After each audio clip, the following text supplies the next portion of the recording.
Stoichiometric calculations are paramount for basically every component of chemistry class. So having a strong grasp of these concepts will only aid in a successful completion of more complicated problem types. You will need a firm grasp of conversions between molecules and moles and mass.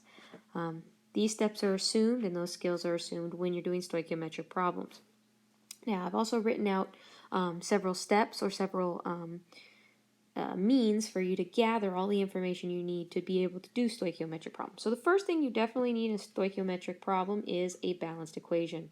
Okay, so you need to be able to figure out what things are called, how to write their formulas, how to balance both sides of the equation, etc. The next thing that you must do is you must establish what you're given and what you're solving for. This is as simple as reading the question. This third step is you need to convert what you're given into the language of the equation, and that means moles. So when I say that you need to convert into the language of the equation, that means that if you're given atoms, you must convert into moles. If you're given grams or kilograms, you must convert into moles. If you're given moles, well, step number 3 has already been done for you. Okay, step number 4, you need to figure out the mole ratio between what you're given and what you're solving for. And then the last step is obviously setting up the calculations in an appropriate manner. Now, if we go ahead and we take a look at the problem that we have here, we can figure out how to approach it. So, the first thing we need to look at is, what kind of question do we have here? How do we know if this is a stoichiometric problem or not? Well, when 20.2 grams of sodium reacts with excess chlorine gas, how many grams of sodium chloride is produced? Well, the reason I know that this is a stoichiometric problem is because they've given me one substance, so in this case sodium, and they're asking me about an amount of a different substance, which is sodium chloride. Anytime you're given one thing and being asked to solve for another substance, you know that stoichiometric calculations have to be involved. So stoichiometry is the conversion from one substance into another. Okay, so let's go ahead and look at setting up the problem according to the steps given above. So the first thing we're told to do is write a balanced equation. In this case, we were not given an equation, but we were given the components of the equation. So sodium is one of our reactants. Okay, so sodium plus chlorine. Okay, remember chlorine is one of the diatomics, so it's Cl2. Okay, so sodium plus chlorine is going to give me sodium chloride.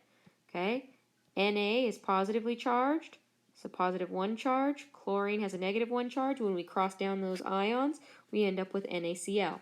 So these are our reactants and products. Now, that's our chemical equation. We now must balance it. So I'm going to put a 2 in front of here in order to get the correct number of chlorines. But now I've changed the number of sodiums on the right-hand side. So I have 2 sodiums and 2 chlorines on the right, but I only have 1 sodium on the left. So I'm going to put a 2 in front of there. I now have a balanced equation, so I can now move on to step number 2. So step number 2 tells me to establish what I'm given and what I'm solving for. So what I'm given is the thing that has a numerical value. So I've been given 20.2 grams of sodium. So I've been given 20.2 grams of Na. The thing I'm solving for, okay, is grams of NaCl. Okay, so remember, I know this is a stoichiometry problem because I'm converting from one substance, which is sodium, into sodium chloride. I know stoichiometry has to be involved, and in order to make that conversion, I must have a balanced equation. Now, this brings us on over to step number 3. So it says to convert what you're given into the language of the equation. And remember, the language of the equation is moles. So I've been given 20.2 grams of Na, and I need to go from grams of Na into moles of Na. And this is just basic flowchart stuff. I was given grams, so I'm in mass land, and I need to go into moles. So going from mass to moles, of course, requires division by the molar mass of sodium. Okay, so I'm going to go ahead and I'm going to plug in the molar mass of sodium into my problem here. So 22.98 grams of Na for every 1 mole of Na. Okay, and that's going to give me 0.8790. Now, we don't want to do any rounding or anything of that sort until the end of our calculation. So what we're going to do in order to track how many significant figures we have is we're going to put a bar or a little line above the least significant digit. So in this case, the last significant digit. So in this case, 3 sig figs is going to be in our answer. Okay, so that 9 is the last significant digit. So now that also brings us to the dimensional analysis. So grams of Na and grams of Na cancel. So moles of Na is what we get in terms of our conversion into the language of the equation. Now, the fourth thing we must do is we must figure out the mole ratio between what we are given and what we're solving for. And we get this from the balanced equation. And we get it from the coefficients of the balanced equation. So when I go over here and I look at this balanced equation here, I see that I have a 2 in front of the sodium. So what that means is that I have 2 moles of Na, okay? And in this equation, and the relationship between NaCl, that NaCl also has a 2 in front of it. So I have 2 moles of NaCl. Okay, so basically there's a 2 to 2 or 1 to 1 mole relationship from the balanced equation that we see here. So this relationship is what we're going to use in order to convert between sodium and sodium chloride. So what we're going to do is take our 0.8790 moles of Na, and we're going to utilize our mole ratio in order to go from moles of Na into moles of NaCl.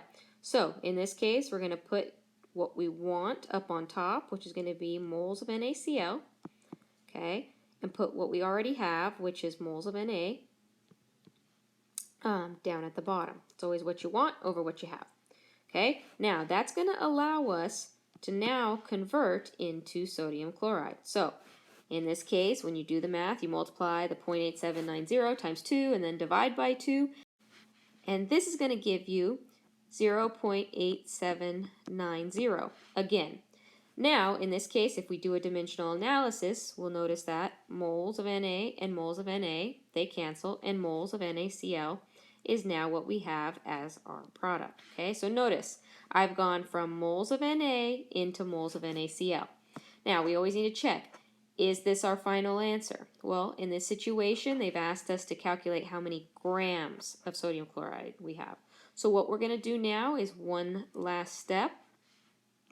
Okay, we're going to take our moles of NaCl and convert it into grams of NaCl, and we're going to do that in the fashion that we normally do using the flow chart.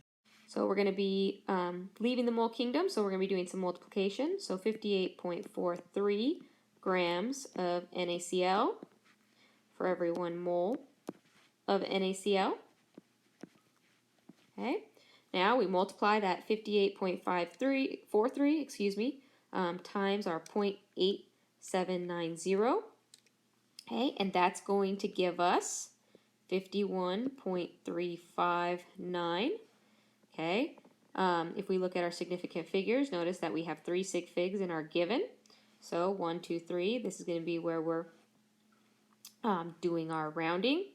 So we're going to end up with 51.4, and our units, moles of NaCl and moles of NaCl cancel. Grams of NaCl is what's left over. Okay, so we have solved for our grams of NaCl utilizing stoichiometry. So we have all the tools we need. The first thing we had was our balanced equation.